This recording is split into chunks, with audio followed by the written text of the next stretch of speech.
Bem-vindos à nossa noite de sexta-feira. Eu não sei quanto a vocês, mas para mim a noite de sexta-feira é momento de desacelerar. É tão bom quando a gente sabe, né, que outro dia vai ser de descanso, final de semana já está chegando, claro, para quem não está de plantão, não é? Então, aproveite esse momento, não veja como uma obrigação. É hora de bater papo, de conhecer um pouco mais sobre temas diferentes.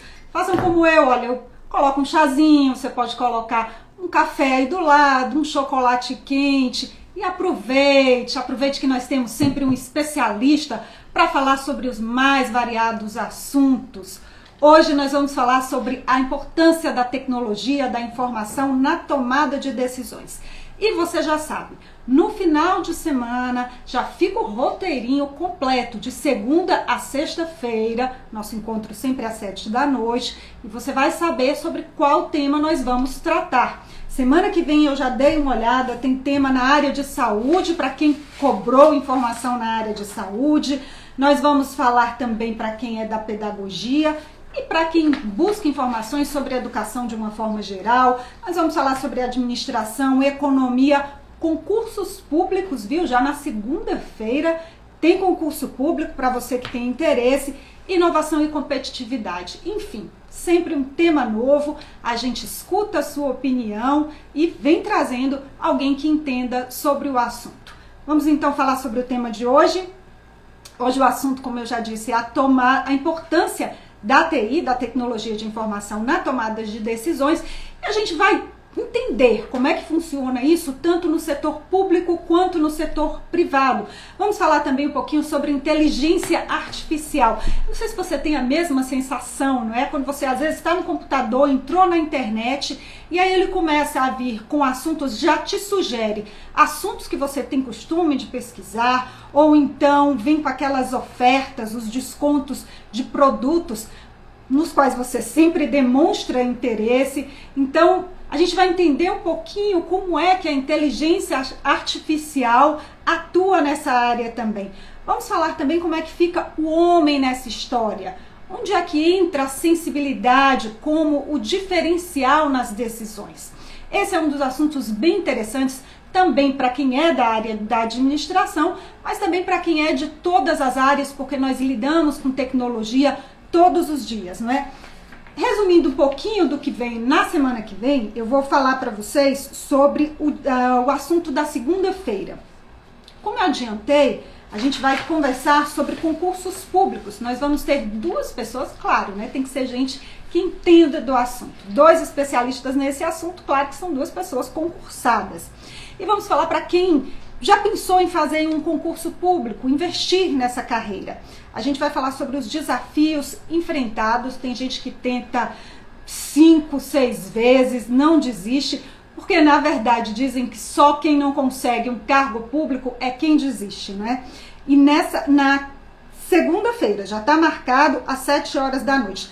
Na terça-feira eu tenho até uma satisfação para dar para vocês, porque nós tivemos um probleminha na terça-feira agora, e estava com problema de áudio. E eu sempre fico vendo os comentários de vocês e a gente viu que o som não estava legal. Então, na terça-feira, a gente já vai voltar com esse assunto, já marca na sua agenda para quem cobrou o assunto de pedagogia. Como o meu entrevistado da noite já entrou, eu vou entrar no assunto também de hoje, que é tecnologia da informação. Nosso convidado é o professor Luiz Daniel Albuquerque Dias, que é de Fortaleza.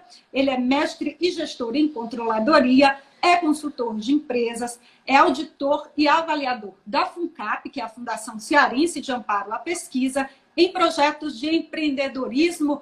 Seja muito bem-vindo à Conexão AVP, professor. Boa noite. Boa noite, Anésia. Queria agradecer a você a gentileza do convite, agradecer à Unip pela oportunidade de poder falar um pouquinho aqui aos nossos colegas que estão aí do outro lado da telinha. Como você mesmo disse, tomando seu chocolatezinho, conversando com a família, né? Brincando e ao mesmo tempo podendo se informar sobre temas relevantes, sobre temas importantes, como a gente vai ter a oportunidade hoje de discutir aqui essa relação da TI entre as pessoas, a sociedade, né? As empresas, as organizações, como os gestores estão vendo tudo isso, como os cidadãos estão vendo tudo isso, como os governos também estão vendo tudo isso. Acho que é importante essa tríade de visão diferente, né? Uma visão tripartite, uma visão da sociedade, uma visão da iniciativa privada, uma visão da iniciativa pública, né? O governamental, como queiram, né? Para a gente poder trazer a uma linguagem mais simples esse tecnologies, né, que todos os dias invade a nossa casa e que às vezes a gente mal entende e mal sabe, né, que está sendo um processo, né, desse tecnologies para tomada de decisão pelas organizações. Eu acho que essa é a grande sacada, da gente conseguir perceber essa integração, essa conexão das informações e como as empresas, como o governo, trata e passa a ter subsídio para tomar decisão mais acurada dentro das organizações. Eu acho que esse é o grande mote, né, desse nosso papo hoje, dessa nossa conversa, que eu quero que seja num tom bem acessível a todos, bem informal, bem bacana, né, e que a gente possa, ao longo desse momento, poder tirar algumas dúvidas que algumas pessoas têm e que às vezes não entendem o porquê, né, e das coisas acontecerem. Tá bom? Vamos então começar com uma linguagem bem simples, entendendo o que é o sistema da informação, professor, porque a gente sempre atrela sistema de informação o termo, a tecnologia, não é? Existe esse link obrigatório, sistema de informação e tecnologia?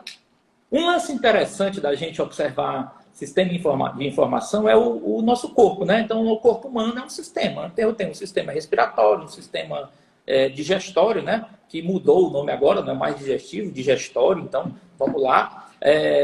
Então, a gente tem subsistemas dentro do sistema. Então, um sistema de informação não necessariamente precisa do uso da tecnologia. Eu posso usar o sistema de informação rudimentar. Então, a gente estava conversando já, batendo papo no briefing e discutindo, né, internamente aqui, e meu filho me lembrando, a gente pegando ideias bacanas das pessoas com quem a gente conviveu, lembrando de situações rudimentares, que era um sistema de informações, mas que ao mesmo tempo a gente nem percebia que era um sistema de informações. Então, o simples tocar do sininho do carro do gás, quando chegava alguns anos atrás, era a informação de que ali estava chegando o carro do gás, ali estava à disposição a venda de botijões de gás, né? Quando a gente recebia no passado, por exemplo, situações de comunicação, hoje a gente tem o WhatsApp, tem várias ferramentas de integração. Mas quem não se lembra, por exemplo, do 145, o famoso Disque Amizade, né? Estou reportando, olha aí. O Disque Amizade era um sistema de informação, 145, né? No passado, que era já um precursor, né? do WhatsApp, do Orkut, que veio depois, né? Então, ele congregava as pessoas se comunicavam. Então, um sistema de informação não precisa necessariamente o uso de TI, né? Ele precisa ser um conjunto de partes interrelacionadas que atinjam o objetivo que, no caso, é comunicar. Como eu me comunico? Maravilhosamente bem. Se eu atinjo essa comunicação sem uso de tecnologia, eu também tenho um sistema de informação.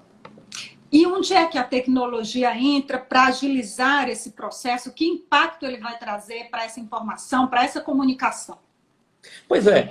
A gente entrou numa fase, Anésia, extremamente interessante. Assim. Acho que o cenário que a gente percebe no Brasil hoje, no mundo, é um cenário em que as pessoas precisam cada vez mais de tempo.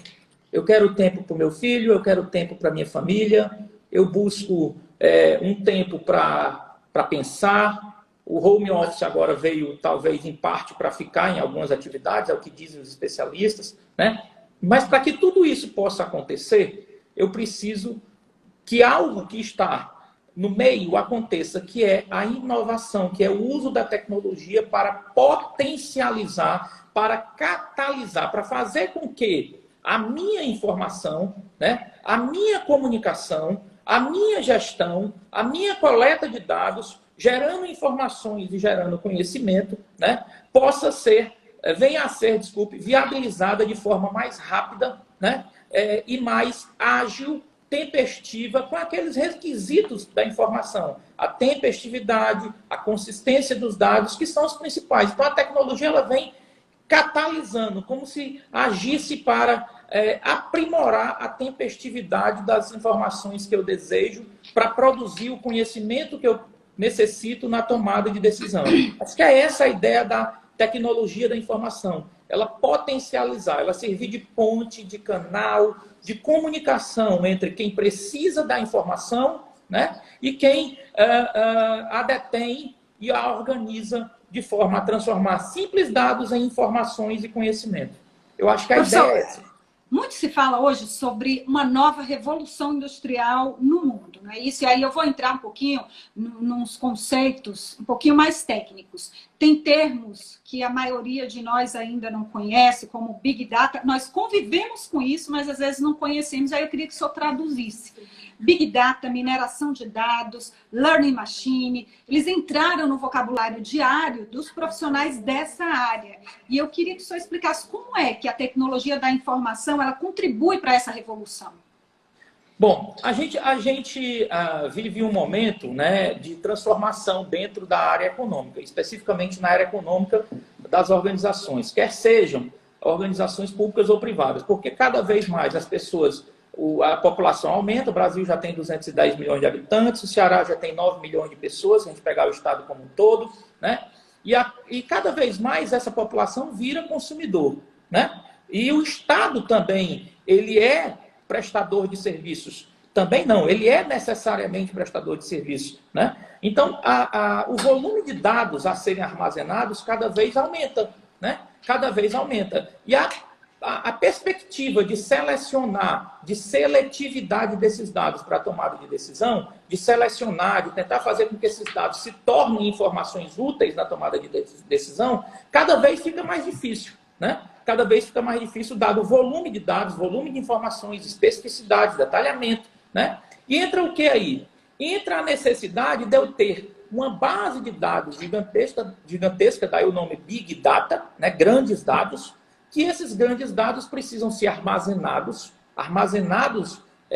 numa base de dados única, na qual a mineração de dados, que é identificar os dados que eu desejo, como se fosse uma pinçazinha dentro de uma colcha de retalhos, eu vou tirando a cor que eu quero, o detalhe que eu quero, e formo uma mini colcha a partir de uma colcha grande de retalhos de informações. Então, eu consigo, a partir dessa colcha de retalhos, que são as informações diversificadas, que são coletadas pelo Estado, isso na área governamental, ou que são dispostas pelas organizações na área privada, a partir dessa colcha grande de retalhos, eu consigo extrair uma colcha menor, que é a que eu desejo examinar. E aí eu consigo, a partir dessa colcha pequena, identificar as informações que eu quero, para tratar o cliente, ou o cidadão, no caso do Estado, de forma específica. Né? Isso é usado muito nas empresas privadas, não é? Para tirar aquele cliente da massa, não é, professor? Isso, eu acho que a gente vive a fase da saída da massificação, né? Ou seja, de uma venda em massa, e a gente brincava e chamava no passado de criação extensiva, né? Quando a gente associa isso à agropecuária. Então, a gente sai do lance da sociedade extensiva, da criação e da venda extensiva em massa, para uma sociedade de consumo na qual cada um de nós deseja ser tratado com a característica própria da gente. Nós não queremos receber mais uma informação. Isso eu brinco e chamo de robotização. As pessoas, os consumidores, não estão mais dispostos a aceitarem ser tratados como robôs. A sua necessidade de produto, de consumo, é sua, é única, é personalizada. E a única forma que eu, como comerciante, como varejista, como alguém da iniciativa privada tenho para poder tratar essa informação e te dar esse atendimento absolutamente diferenciado, é como? É identificar a partir dessa base gigantesca de dados qual é o teu perfil de consumo, o que tu gostas, para poder te fidelizar. Aí eu consigo te fidelizar e dizer o seguinte: bacana, eu vou receber agora a Nésia na minha empresa, já dizendo: bom dia, Nésia, você deseja ver o de sempre? Ou seja, e aí você se sente absolutamente satisfeito, né? Como num restaurante, que você chega e o garçom te conhece já, só que é um sistema de informação rudimentar. Olha, a gente volta até aquele início, o garçom te conhece e já sabe o que tu gostas, né? Vindo para minha realidade, eu acredito que a realidade de muitos dos que estão nos assistindo, você ir numa farmácia, por exemplo, e na hora em que você vai fazer o pagamento, aí a pessoa diz, você quer que eu imprima o seu cupom de ofertas? E aquele cupom vem com os produtos que eu tenho costume de comprar com desconto. É como se ela me entendesse, como se ela soubesse o que eu gosto.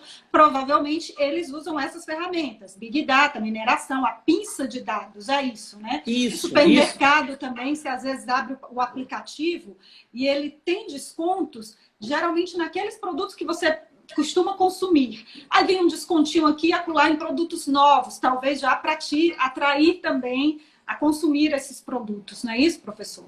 Perfeito. A tentativa e a persuasão, né? A persuasão é a alma do negócio na venda, né?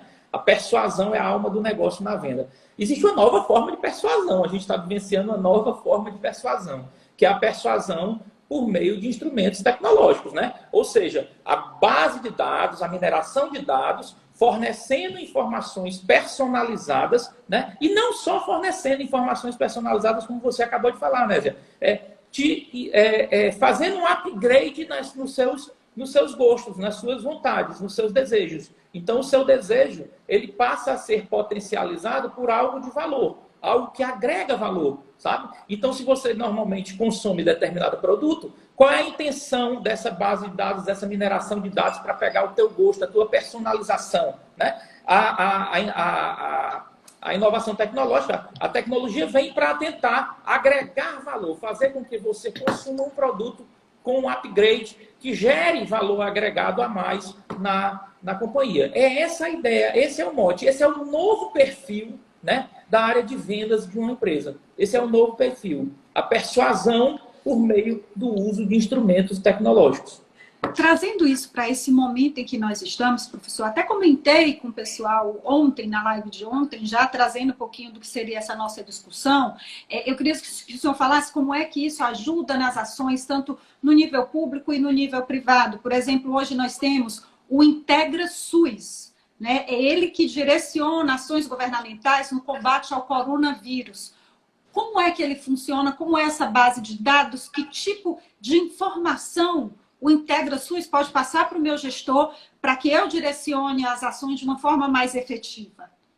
Bom, quando a gente fala de inovação tecnológica, a gente fala de quarta revolução industrial, de internet das coisas, big data, mineração de dados, termos que são muito técnicos, que a gente está aqui tentando na live transformar em coisas absolutamente do dia a dia, é esse o objetivo, a gente precisa partir de uma premissa, que é uma premissa fundamental. Qual é? Qualquer coisa que se faça hoje, do ponto de vista de tomada de decisão, precisa ter embasamento científico. O achismo ficou para trás. O achismo é do século anterior.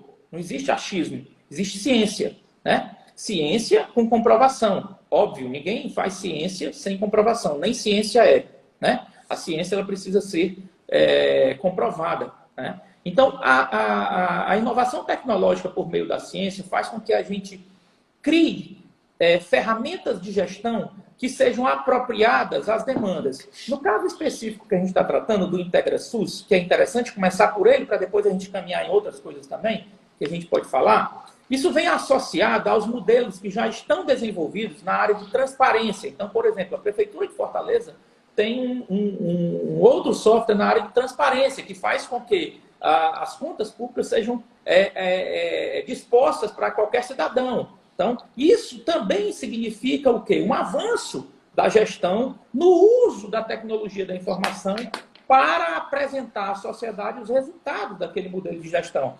E o Integra SUS, especificamente, ele foi um modelo concebido rapidamente pelo governo do Estado e que eu diria que precursor, além de precursor, extremamente científico, calcado em informações úteis, né, tempestivas e consistentes. Todas aquelas características necessárias. Então, hoje a Secretaria de Saúde do Estado, em parceria com a Prefeitura de Fortaleza, desenvolveu o Integra SUS. E o Integra SUS hoje ele é capaz de me dar informações de análise de flexibilização que está sendo feita na capital para a Covid, ou seja, por áreas, por municípios, quais os leitos de UTI ocupados, quantos leitos de UTI, qual o percentual de leitos de UTI, qual o percentual de leitos de enfermaria que estão ocupados diariamente, sendo atualizado 3 vezes ao dia. Quer dizer, nós temos uma garantia e consistência da informação absurda.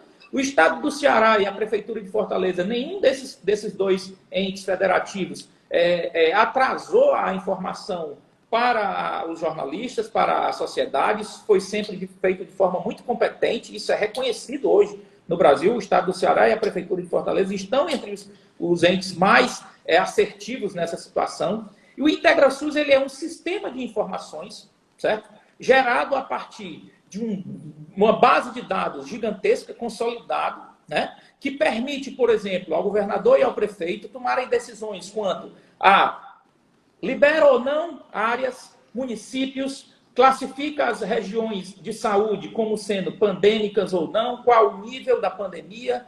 A taxa de reprodução, por exemplo, do coronavírus é calculada a partir desse IntegraSUS, ou seja, a gente sabe que hoje a taxa de reprodução do coronavírus acima de 1 significa uma manutenção de taxa de contágio, abaixo de 1 significa uma situação um pouco mais amenizada, né? Então, hoje, o Estado do Ceará tem uma informação pormenorizada, né, de cada município, né, e que tem sido fundamental nas escolhas de flexibilização, né, que o governo do Estado e que a Prefeitura tem feito em relação à liberação de áreas, ou liberação de setores da economia, para que esses setores possam vir a funcionar de acordo com essa análise e de acordo com o município em que esses setores estejam localizados. Então, você pode ser capaz, inclusive com o IntegraSUS, de detectar que a zona do Cariri, por exemplo, está numa ascensão da pandemia, enquanto que o litoral leste, por exemplo, não. Você pode colocar aqui a região litorânea do estado do Ceará tem alguns gaps de infecção, e detectar que Fortaleza, como é o caso especificamente, graças a Deus, a Prefeitura e a cidade de Fortaleza está vertiginosamente em queda. Nós temos uma taxa de reprodução do vírus muito baixa, já próxima de 0,7, 0,6, né? O que é muito bom em termos de resultados. Então, o IntegraSUS é um exemplo claro de ferramenta tecnológica utilizada para tomar decisão com embasamento científico, com informações cristalinas, com o uso da ciência, respeitando a ciência e fazendo com que essas decisões sejam tomadas com um cunho absolutamente técnico, né? Agora, professor, quando se fala sobre essas bases de dados enormes, surge uma dúvida muito comum e muitas pessoas já foram vítimas dessa quebra de informação. Quando o assunto é segurança da informação, como fazer para evitar o vazamento de dados? Vou dar um exemplo.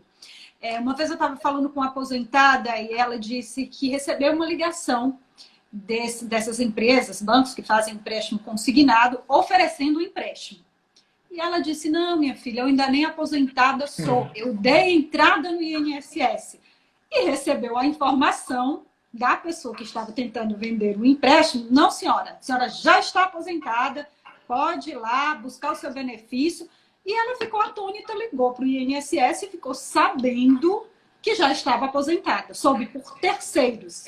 Ou seja, uma pessoa teve informação em primeira mão. Como é que fica assim? Como que a pessoa pode se proteger e a própria empresa? Como é que está essa discussão em torno da segurança da informação hoje? Pois é, interessante você reportar esse exemplo. Eu tenho um outro exemplo também para agregar também o que você está colocando. Um determinado cliente me liga e diz que um escritório de advocacia havia ligado para ele oferecendo um serviço de consultoria tributária, já que ele estava inscrito na dívida ativa da União, certo? E a pergunta que eu fiz imediatamente foi, como é que ele sabe, né? E a resposta do meu cliente disse, isso não é aberto, eu digo de forma alguma, isso é sigilo fiscal, né? Só quem tem acesso aos dados da dívida ativa da União é você, com o seu CPF, inclusive com senha, né, gerado. Então, não há a possibilidade de alguém ter acesso. Isso vazou. Então, esses vazamentos são crimes. Primeiro, a gente precisa dizer que são crimes, né? Isso pode ser criminalizado e deve não. Pode não. Deve ser criminalizado. Isso é um absurdo do ponto de vista de credibilidade. Mas o que a gente vem observando é que há uma necessidade de um maior cuidado e zelo com as informações, quer sejam em nível público, quer sejam em nível privado, né? No nível privado isso é mais grave, porque também envolve a questão da espionagem industrial, envolve a questão da quebra de patentes, né? Ou seja, e a gente viu agora recentemente, pegando um exemplo também, até para agregar mais um bacana, que a Rússia está sendo acusada de hackear, né, os dados da pesquisa que desenvolveu a vacina lá de Oxford. A Rússia está sendo acusada dessa prática de hacker para poder obter informação. Então, esse vazamento dessas informações, essa segurança da informação, ela é preponderante. Existem hoje instrumentos, existem hoje mecanismos, existem outros softwares, né? Agora, isso precisa ser disseminado, quer seja na pequena empresa, quer seja no governo do Estado, quer seja nos entes federais. Isso precisa ser tratado de forma mais segura. É claro, um nível de segurança máximo, eu não diria inalcançável, porque essa é uma palavra forte, mas ele é sempre alterado porque o dinamismo das transformações tecnológicas e os upgrades, né, de softwares, de modelos de gestão, fazem com que essas informações e esses modelos de proteção e segurança de informação tenham que ser absolutamente renovados tempestivamente. Ao mesmo tempo que a evolução tecnológica acontece, esses instrumentos de segurança organizacional precisam ser aprimorados. Os malwares, que a gente chama os malwares que infectam os nossos celulares e roubam as informações da gente, né? E que se impregnam nas empresas também para roubar informações, a gente tem né, softwares que fazem o papel de impedir, né, esses malwares e travar. Só que é uma corrida contra o tempo, né? Ou seja, enquanto os hackers desenvolvem esses malwares e esses sistemas que vão lá e furtam e roubam essas informações, quem trata de segurança da informação precisa ter a mesma agilidade e esse mesmo dinamismo para poder produzir a contra-segurança ao processo. O antídoto, né? O antídoto, perdão, agradeço. O antídoto, né, ao veneno lançado, né, para captar as informações. Agradeço aí. Vamos falar um pouquinho de inteligência artificial, professor? O senhor até já falou sobre isso lá no começo. Eu queria saber também como é que fica a situação do computador. Quando você, às vezes, para dar um exemplo de inteligência artificial, acho que o mais próximo de nós é esse, né? Quando você liga aqui o computador, eu vou para a internet. Digamos que eu fiz uma pesquisa em um site de compras. No outro dia, quando eu ligar novamente, já tem várias ofertas desse produto de sites diferentes. Como é que isso é possível? Parece que o Google lê a nossa mente, né? É interessante a gente fazer uma conexão. Eu vou aproveitar a tua pergunta e conectar em outra coisa também bem importante de colocar para quem está nos assistindo e entender claramente. As organizações, elas possuem o que a gente chama modelo de gestão integrado, né? Os modelos de gestão integrados. E esses modelos de gestão integrados, eles se comunicam com essas ferramentas de inteligência artificial, certo? Eles se comunicam com essas ferramentas de inteligência artificial de modo a criar valor. E essa palavra é uma palavra muito bonitinha, hoje em moda, na iniciativa privada e na área governamental também, que é a criação de valor. Como é que eu crio valor para as organizações? Como é que eu crio valor para um Estado? Criar valor para um Estado é fácil. Fácil, aspas. A resposta é fácil. Chegar a ela é difícil. A resposta é a seguinte: criar valor para o Estado é prestar serviços que sejam percebidos, que sejam perceptíveis à população cada vez mais. Então, uma prestação de serviço eficiente de um Estado cria valor à gestão, sem dúvida, né? Agora, como é que cria valor na iniciativa privada? Eu crio valor na iniciativa privada quando eu consigo, né, abranger esse raio, sair dessa caixinha fechada da empresa e entender o meio ambiente que está vinculado a essa empresa. Uma empresa, como a gente disse lá no início da nossa live, que é um sistema também, né? A empresa é um sistema que interage com o meio. Ela precisa perceber e captar essas mensagens subliminares que vêm das pessoas e dos compradores, dos seus clientes, dos seus fornecedores, da sociedade, do Estado. São mensagens. E essas mensagens precisam ser captadas por meio de alguma ferramenta. Antes a gente tinha isso muito isolado.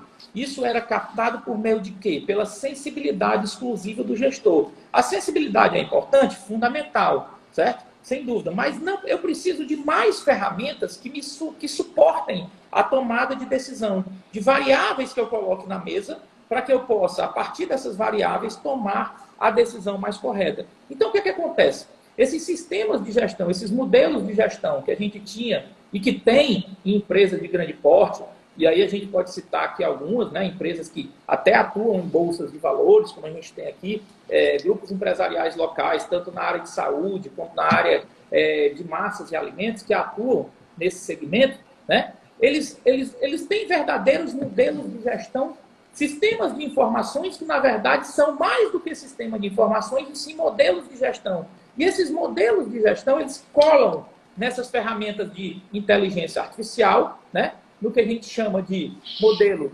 cyberfísico, né? Ou seja, uma parte coleta a informação fora da empresa e essa parte que coleta a informação fora da empresa se conecta ao modelo de gestão da empresa por meio de softwares, né? De gestão e modelo de gestão. E aí eu tenho como gestor a informação de dentro da empresa, que é importante, ou seja, a informação para tomar decisão, mas tenho também aquela percepção, aquele feeling, né? Aquele feeling, de certa forma, limitado, mas eu tenho, né?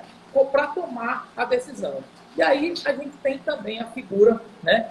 A figura da rede de informações que é posta na mesa e que eu tomo decisão com base em métricas e em indicadores, né? E é importante a gente distinguir, apesar de ser um conceito técnico, mas é importante para as pessoas entenderem que as métricas, elas se referem a qualidades. Então, se eu quero medir a qualidade do meu serviço, eu estou falando em métricas. Se eu quero medir a quantidade do meu serviço, eu falo em indicadores, né? E isso, a gente coleta tudo isso e forma o que a gente chama na gestão, Anésia, de key points ou KPIs, os key points, que são a base para a tomada de decisão. É como se fossem marcadores, um marca-texto.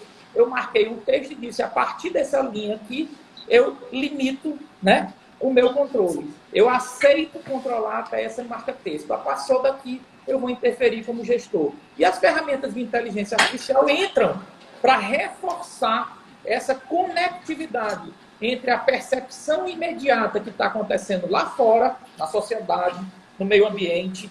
Por exemplo, nós estamos vivendo uma situação na qual o meio ambiente determinou efeitos no meio econômico que determinou efeitos no meio social, né? Então, uma situação ambiental, a pandemia, determinou drásticos efeitos econômicos e drásticos efeitos sociais, né?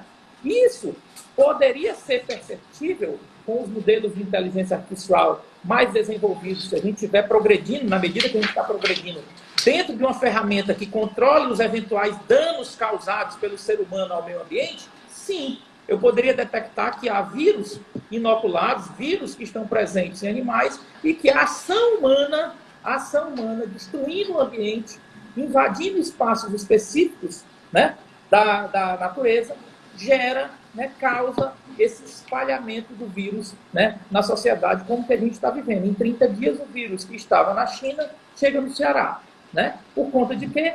Falta de monitoramento. A nossa inteligência artificial está em desenvolvimento ainda, mas nós precisamos chegar num ponto de ter esse monitoramento de epidemiologia, né, bem caracterizado no Brasil e no mundo. Só atualizar aqui, professor, ainda tem muita gente perguntando, quem chegou depois do início da live, nós estamos falando hoje com o professor Luiz Daniel Albuquerque Dias. O nosso assunto hoje é a importância da tecnologia da informação nas tomadas de decisões. Tem muita pergunta já. Vou dar o meu boa noite para o pessoal de Santarém, do Pará, e para a Unip de Goiânia, que mandou um recadinho aí de forma repetida. E tem uma pergunta que é bem prática aqui. Como fugir dos sites que ficam oferecendo produtos? Dá para escapar, professor? Que cabe também um pouquinho da resposta que eu falei. Como é que eles sabem que você quer aqueles produtos? Como é que eles conseguem, não é, ler isso, ler a sua demanda? Cada pessoa, né, tem uma identidade, né? A internet, às vezes as pessoas acham que a internet é terra sem lei, mas não é não. Internet não é terra sem lei, não. Internet você tem como, né, rastrear, detectar facilmente. Isso não é terra sem lei, não. Muito pelo contrário. Eu acho que os últimos acontecimentos dos últimos 3 anos têm mostrado, né, que internet não pode ser terra sem lei, né?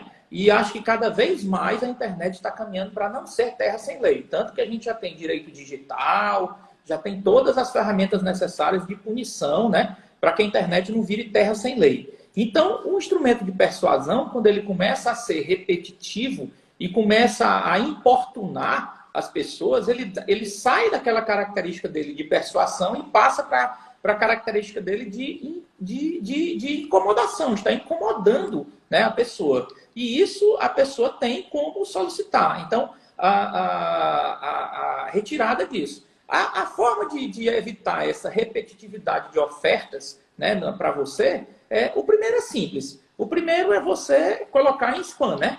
Marcar os spams, né? E tentar eliminar os spams que são oferecidos. O segundo é usar as ferramentas de bloqueio de cookies, né? Que a gente tem lá dentro do próprio Google, o bloqueio, né, das configurações, tentar bloquear. Agora, respondendo a tua pergunta, quando tu falas o seguinte, e aí, professor, como é que a gente consegue evitar que eles conheçam o que a gente sabe? Bom, difícil, porque quando você faz um cadastro, né, numa conta do Google, você fornece todos os seus dados. Então, por exemplo, muita gente vai fornecer o telefone como recuperação de senha, né? Ele pede o telefone como recuperação de senha ou um outro e-mail. Então, se você tem todos os dados catalogados, ali é uma questão só de algoritmo. Como eu brinquei lá no início, os algoritmos fazem esse papel de juntar o que você gosta com o que eu desejo te vender. Então, a partir do momento que você acessa aquilo várias vezes, eu percebo que você tem interesse naquilo, certo? Eu percebo que eu falo, eu software, eu inteligência artificial. Eu estou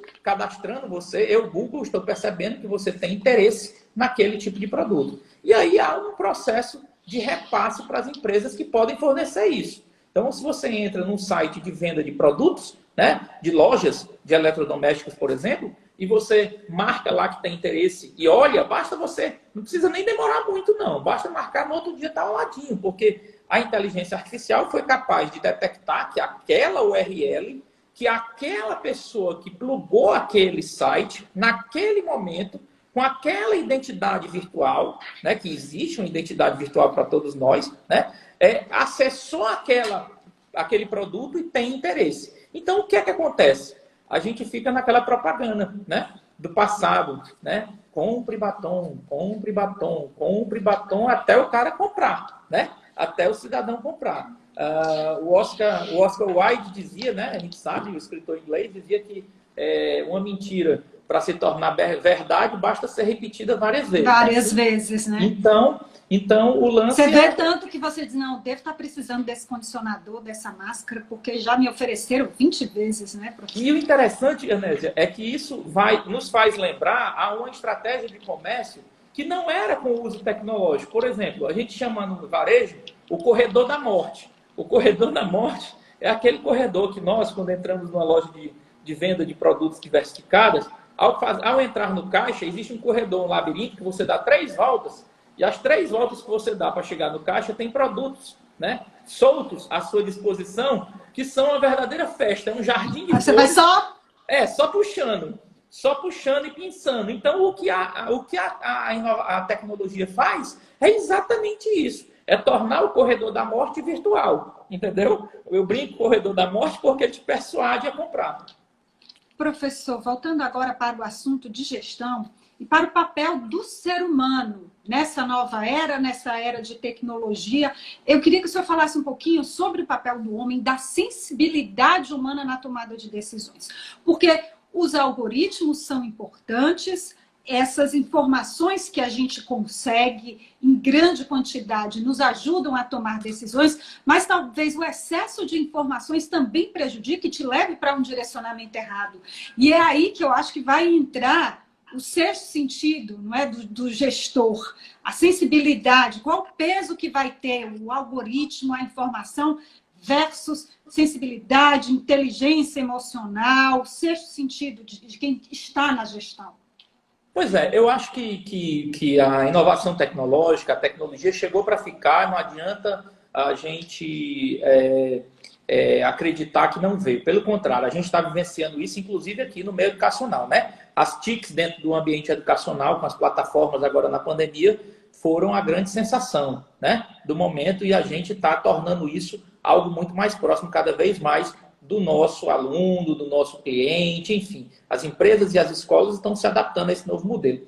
Mas, mesmo com todo esse avanço tecnológico, o que é preocupante, e é uma preocupação minha e de algumas pessoas que também militam na área, é que há uma necessidade da gente ponderar, e a palavra é essa, ponderação, né, equilíbrio, tentar estabelecer uma relação na qual a importância dessas informações para a tomada de decisão não sejam mais importantes do que a própria tomada de decisão em si, né? Então, às vezes, a gente acaba se perdendo, né, tanto nos detalhes que podem validar, que podem gerar uma decisão mais acurada, mais próxima daquela que a gente acredita que seja a melhor decisão a ser tomada por um gestor, mas, de repente, a gente percebe que o volume de informações que estão na minha mesa são tão grandes, são tão absurdas, que eu acabo me perdendo no próprio volume de informações. Isso é uma coisa que tem me preocupado e tem se repetido nas empresas, tem se repetido na própria área pública também, né? Isso é uma coisa que vem se repetindo na área pública, uma preocupação excessiva com ter o modelo da informação e as variáveis para a tomada de decisão e, ao mesmo tempo, não se preocupar da mesma forma em pensar, em raciocinar, em refletir, em chamar as expertises, as pessoas que têm expertise, para, em conjunto, tomar decisão. E aí me parece que existe esse lance mesmo do que você falou, do sexto sentido. Eu acredito muito nessa sensibilidade. Eu acho que qualquer gestor, em qualquer plano, independentemente que seja na área pública, né, ou privada, precisa ter o sexto sentido. Precisa ouvir o povo, precisa ouvir as demandas dos clientes, dos fornecedores. Isso é fundamental, né? Sem isso, não se perdura. A continuidade de uma empresa está vinculada a isso. Né? Por isso que a gente sempre fica atento ao que o pessoal pede, ao que os seguidores pedem com relação ao assunto, a condução aqui do Conexão AVP. Vou aproveitar, tem muita gente ainda entrando, pessoas dizendo que estão fazendo doce enquanto assistem a live. A Andresa Moberto diz que está tomando cafezinho, assistindo a live. A Larissa Titara, que é aqui de Fortaleza, que é blogueirinha, eu até andei dando uma olhada aqui no Instagram dela, tem informações super bacanas para quem é da área de enfermagem. Dá uma boa noite para todo mundo. E ao Denis Soares, que ela pede um alô para a Unip de Fortaleza, turma de enfermagem. E vamos para a nossa próxima pergunta, que a gente já está com o tempo meio corrido. Só mais uma perguntinha, professor. Quando se fala dessas decisões, também no meio público, as decisões tanto governamentais quanto privadas, elas também ajudam no caso das contas públicas, no caso do setor público.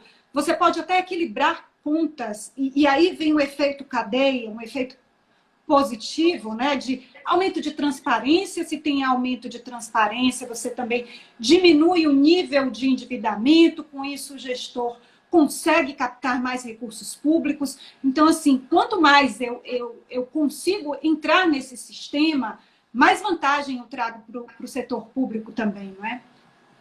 Não tenha dúvida. O Estado do Ceará e a Prefeitura de Fortaleza vem realizando um trabalho nos últimos anos espetacular em relação a isso, né? Se a gente imaginar o Estado do Ceará na década de 80, né, trazendo, ou seja, o Estado do Ceará é precursor, né, sempre foi precursor nesse processo de implantação de modelo de gestão pública, de controle de gastos, de controle de orçamento, né? A Prefeitura e o Estado do Ceará sempre foram precursores, tanto que Estado e Prefeitura ocupam lugares de destaque no que a gente chama, no cenário da gestão, de accountability ou transparência, né? A accountability ou a transparência. Então, o Estado do Ceará e a Prefeitura de Fortaleza são exemplos nesse aspecto, por terem sistemas, por terem modelos de gestão, por usarem da tecnologia, né? A Prefeitura, junto com o governo do Estado, hoje estão integrando esse modelo de gestão na área de saúde, que é muito bacana. A área de saúde tem sido a menina dos olhos agora, no sentido de tentar trazer esse modelo de gestão, que já era sucesso na área de educação, que agora, por exemplo, na área de educação, por meio dessa análise criteriosa, usando Big Data, identificando quais eram os municípios, identificando quais eram os bairros de Fortaleza que tinham demandas mais acentuadas, a Prefeitura e o Governo do Estado puderam desenvolver políticas específicas para atacar. Então, você tem hoje, por exemplo, Fortaleza, o Estado do Ceará também, atingindo o nível máximo em educação, né? Por conta desse uso do sistema de informação, que também está vinculado à área tributária, né? Ou seja, a matriz, Anésia, para que a gente possa ter o equilíbrio nas contas fiscais, tanto de Estado quanto de município, é o quê? É a gente ter a noção clara da arrecadação do Estado e dos gastos. Hoje o Estado do Ceará e a Prefeitura de Fortaleza têm esse modelo muito prontinho, muito Professor, organizado. deixa eu fazer uma outra perguntinha, porque eu sei que o tempo é muito corrido, só tem muito conteúdo, só que eu quero também aproveitar um pouquinho das perguntas que vêm chegando, e essa, assim, é mais subjetiva. A pessoa pergunta se a população vai conseguir acompanhar o avanço da tecnologia. Como é que o senhor vê hoje esse casamento? Pois é, esse é um ponto bastante interessante de ser discutido, porque é o seguinte, cada vez que a gente tem especificidades, então se a gente lembrar do Motorola, lá o PT550, eu estou recordar e viver hoje, eu estou trazendo coisas do fundo do baú. Se a gente pegar o Motorola PT550 e trazer, por exemplo, agora para um iPhone 11, né, a diferença é absurda, né? Então nós temos um avanço significativo. Por quê? Porque a cada dia a profundidade, o detalhamento, quer dizer, hoje eu acesso, eu faço uma live contigo, como eu estou fazendo, de um celular, ou de um aplicativo, ou de qualquer coisa que eu queira fazer, né? Mas no passado isso não era possível, né? Isso não era possível porque a tecnologia não estava ainda embarcada, como a gente chama, esse é o termo, a tecnologia embarcada nos smartphones não permitia. O grande problema aí é o seguinte, o uso da tecnologia precisa ser respaldado por uma política que permita às pessoas o acesso,